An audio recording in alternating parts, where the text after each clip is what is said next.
حضرت آقا امام جعفر الصادق علیہ السلام محمد فرماتے ہیں کہ الصداقۃ محدودہ، دوستی کے کچھ حدود ہوتے ہیں، کچھ حدود ہیں. ومن لم تکن فیہ تلک الحدود، اگر دوستی میں یہ حدود موجود نہ ہوں، ان حدود کی رعایت نہ کی جائے، فلا تنسبہ الی کمال الصداقہ، تو آپ اس دوستی کو صحیح دوستی اور کامل دوستی نہیں کہہ سکتے، وہ پھر اچھی دوستی نہیں ہے. تو آپ اسے بہترین دوستی تصور نہیں کر سکتے.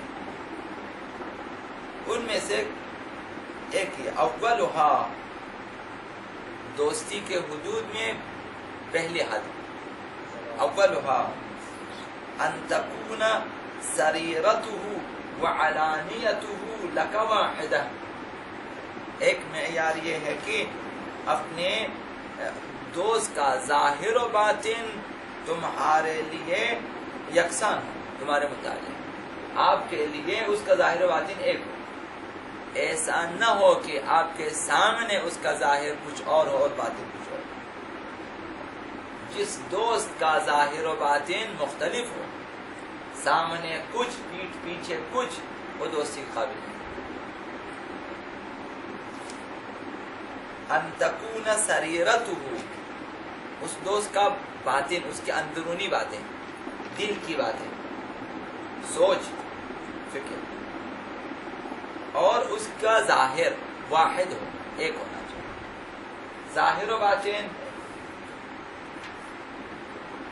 والثانیۃ، دوسری حد، دوسری شرط یہ ان یرا زینک زینہ وشینک شینہ، دوسری شرط یہ ہے کہ تمہاری بلائی کو اپنی بلائی سمجھے اور تمہارے نقصان کو اپنا نقصان سمجھے. وہ دوست حقیقی دوست، وہ کسی قیمت پہ آپ کا نقصان نہ ہونے دے. اصل دوست، حقیقی دوست، آپ کی بلائی کو اپنی بلائی، آپ کو اگر فائدہ ملتا ہے وہ سمجھتا ہے کہ گویا مجھے مل گیا، وہ جتنا اسے فائدہ ملے خوشحال ہو جاتا ہے، اتنا ہی جب آپ کو فائدہ ملے خوشحال ہو جاتا ہے. تو ایسے دوست ڈھونڈے معاشرے، اب چراغ لے کے ڈھونڈے، آسانی سے نہیں ملے. ایسی دوستی آپ پیدا نہیں کر سکتے، ایسے دوست پیدا نہیں کر سکتے. اب آپ ڈھونڈیں، ایک ایک سے پوچھیں اور ڈھونڈیں. یہ دوسری شرط ہے. آپ کی بلائی کو اپنی بلائی، آپ کا نقصان کو اپنا نقصان تصور کریں.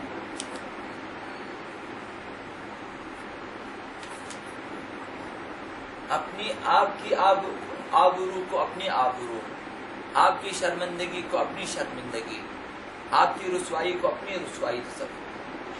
اگر آپ شرمندہ ہو جائیں، وہ دوست اپنی جگہ شرمندہ ہو جائیں، وہ حقیقی دوست.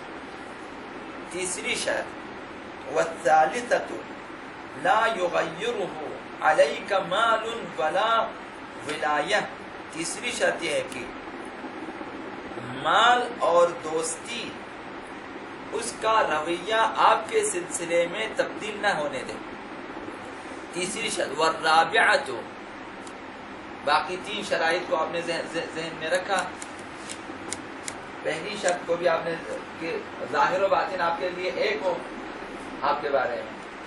دوسری شرط بھی آپ نے رکھا کہ جو ہے آپ کی بلائی کو اپنی بلائی اور آپ کے نقصان کو اپنا نقصان تصور کریں.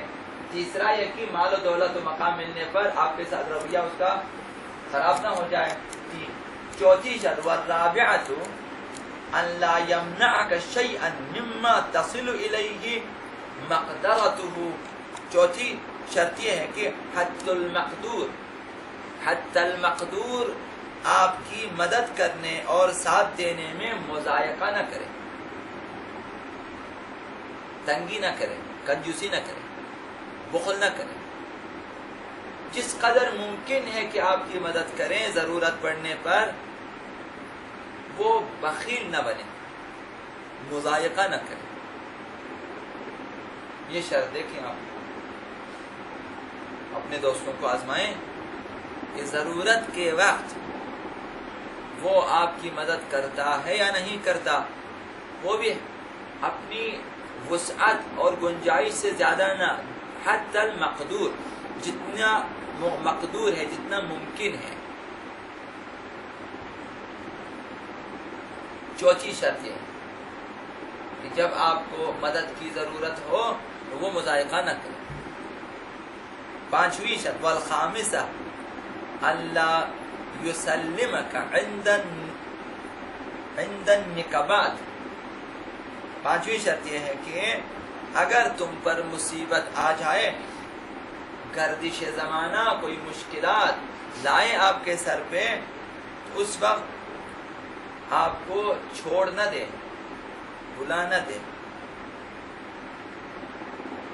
اللہ یسلمک، آپ کو رہا نہ کرے، چھوڑ نہ دے آپ کو مصیبت میں. یہ 5 شرائط ہیں، ان کو ذہن میں رکھیں، حتماً آزمائیں. 1 دن، 2 دن، 1 ہفتہ، 2 ہفتے، 1 ماہ، 2 مہینے آزمائیں، گفتگو کریں، لیکن احتیاط سے دیکھیں کہ اس میں کیا کوالٹی ہے. یہ چیزیں آپ کو پتہ چلیں، پھر فیصلہ کریں کہ اس کو دوستی کے لیے انتخاب کریں یا نہ کریں. دوسری حدیث میں حضرت آقا امام جعفر الصادق علیہ السلام محمد وعجل فرجہ فرماتے ہیں من غضب علیک من اخوانک 3 مرات. آپ کے دوستوں میں سے، آپ کے بھائیوں میں سے جس شخص کو تم پر 3 بار غصہ آ جائے، مکہ اٹھاتا ہے، غصہ کرتا ہے، 3 بار ناراض ہو جاتا ہے، غصہ کرتا ہے. ذہن میں رکھیں، من غضب علیک من اخوانک 3 مرات فلم یقل فیک شرا، 3 بار وہ ناراض ہو جائے آپ سے، 3 بار، اور 3 مرتبہ 3 بار بھی غصہ ہونے کے بعد آپ کے بارے میں کوئی بری بات نہ کہے. 3 دفعہ آپ نے ناراض کیا اس کو، لیکن کوئی بری بات اس کے منہ سے نہ نکلی. فلم یقل فیک شرا فاتخذہ لنفسک صدیقا، تو اسے اپنے لیے دوست کے طور پہ انتخاب کرو. یہ ایک آزمائش کہ اگر کسی وجہ سے 3 بار وہ غصہ کرے اور آپ کے بارے میں برا بلا نہ کہے، آپ کی بدگوئی نہ کرے، آپ کی غیبت نہ کرے، اسے اپنے لیے دوست کے طور پر انتخاب کر لو، پھر اسے